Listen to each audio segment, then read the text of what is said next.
Après avoir visité presque une cinquantaine de pays, puis avoir fait des centaines de voyages dans ma vie, je ne sais pas pourquoi, mais il y a toujours quelque chose qui me ramène à Montréal. C'est un petit peu la même expérience que mon frère a vécue. Lui, il a fait plusieurs pays en tant qu'expatrié dans le monde corporatif. Quand il est arrivé à Montréal, parce que les 3 dernières années, il y avait un mandat à Montréal, il a dit, je ne sais pas c'est quoi, mais il y a quelque chose avec Montréal. Il y a quelque chose de bien spécial, de bien unique avec Montréal.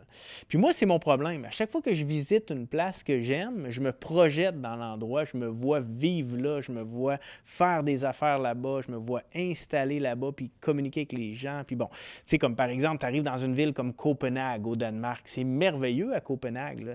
Puis là, tu vois les gens, tes envies, là. Ils se déplacent pour aller au travail en vélo, ils vont rencontrer les amis le soir. Même chose, tu vas en France, les gens, ils font le 5 à 7 pratiquement tous les jours de la semaine. En Espagne, c'est la même affaire, on sort tard pour souper le soir. On a l'impression que la journée, elle est de 2 journées, tu sais, parce que tu commences à souper à 9 h le soir, tu rentres chez vous vers minuit à 1 h. Même chose en Italie, quand j'arrive puis je découvre un nouveau village, je me vois vivre là. J'ai toujours ce problème-là, entre guillemets, où est-ce que je reviens à la maison, je suis nostalgique, il y a quelque chose qui me manque parce que je veux vivre dans cette place-là. Mais là, pour la première fois de ma vie, je suis en train de faire le processus inverse. J'ai décidé de m'enraciner à Montréal. Pourquoi? Parce que je suis père d'un petit enfant depuis quelques années et là, j'ai une garde partagée. Alors, je veux être présent dans la vie de mon fils et je ne veux pas m'en aller 6 mois à l'étranger puis revenir dans 6 mois. Puis non, non, non, c'est hors de question. Et là, je m'enracine à Montréal. C'est pour ça que j'ai décidé d'acheter un local commercial dernièrement où est-ce que j'allais y faire mes bureaux dans Villeray. Je trouvais ça triste que ce soit seulement des bureaux. Fait que je me suis dit, ça serait quoi que je pourrais créer dans les bureaux qui me permettrait d'avoir un lien avec les citoyens, un lien avec les gens de la communauté.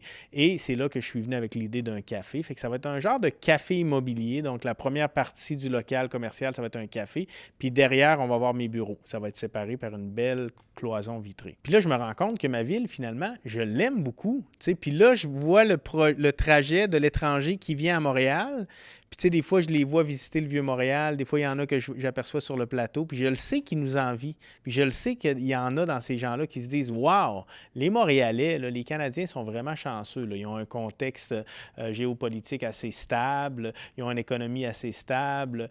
Il fait bon vivre dans ces quartiers-là. Puis là, à partir du moment que je vois ça dans le regard des étrangers, nous envier, c'est sûr que je continue de voyager, mais quand je voyage avec un œil différent maintenant. J'apprécie vraiment mes moments à l'étranger, sachant que je vais retourner dans ma belle Montréal tant adorée.